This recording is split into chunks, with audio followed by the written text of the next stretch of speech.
Show me your friends and I'll show you your future.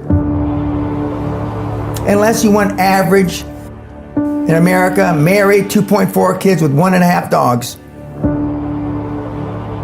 But I can guarantee you, you will never achieve anything greater than your highest aspiration. If you want $1 million, you'll make $1 million, not $1.5 million. If you want 10 million, 100 million, and you'll never exceed that.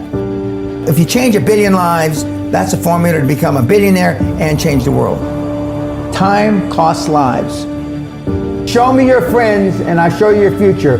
You want to know why you're all f***ed up? Just look at the bums you hang around with. I do what you don't want to do, that you know that you got to do to be where you want to be. Ted Turner just gave his 75th anniversary party on CNN a few months ago. And he makes a couple of comments and he says, number one, and I'm not suggesting this for everybody, it's how I lived though. First 10 years of my starting CNN, I slept on my couch. I didn't have an apartment.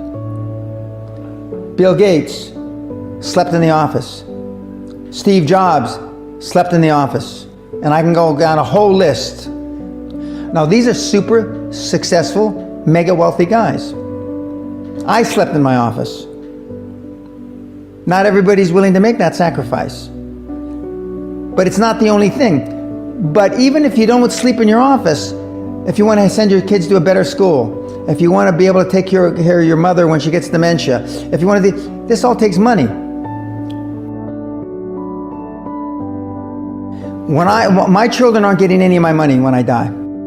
Not 1 centavo, not 1 penny. And 2 of my kids are cool with it. One of them's not so cool with it.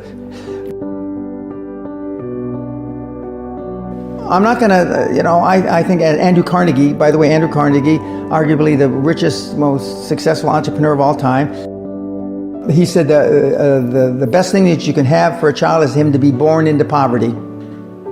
And I agree.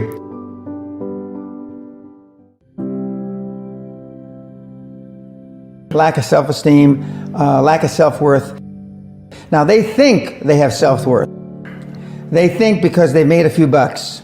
But in actuality, and when they measure it against the other 8, 10, 12 people sitting around the table, they realize, or they start to question, hell, maybe I was just lucky. Now, all of us, when you're only a one-trick guy or gal, think, was I lucky? Now, I've done it so many times, I know I wasn't lucky. I might have been lucky the first time, but I haven't been lucky the 15, 20, 40, 50, I know that. Okay. But maybe I was lucky the first time. But my life changed when I was pretty much a haphazard kid, got in a lot of trouble, got arrested 4 or 5 times, thrown in jail, and this was when my dad's a cop. But then I volunteered for the draft in 1966 at the height of the Vietnam War, and I went to OCS, and that changed my life because it was the really first real high performance thing that I could measure myself against with other people. 2/3 of all Fortune 500 CEOs have one thing in common: military background. Really? 2/3 of those 2/3 have something else: martial arts. What do you learn in martial arts, Brian? Discipline, focus. A lot of people don't believe they deserve to be there.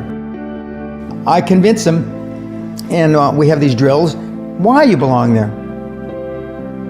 A lot of people that come there, with money, that have made money, think they made it by accident. Right. I just had one of my superstars who's made $100 million tell me in the last week, I'm not sure I'm going to have another lucky accident.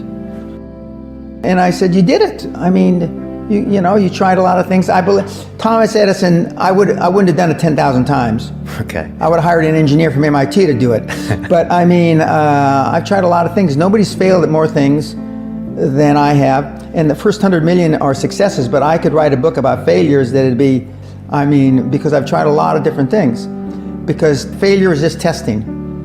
And one of the reasons I've been so successful in generating this equity and value in my kids, and I call you all kids, is because I convince them that making a mistake is okay.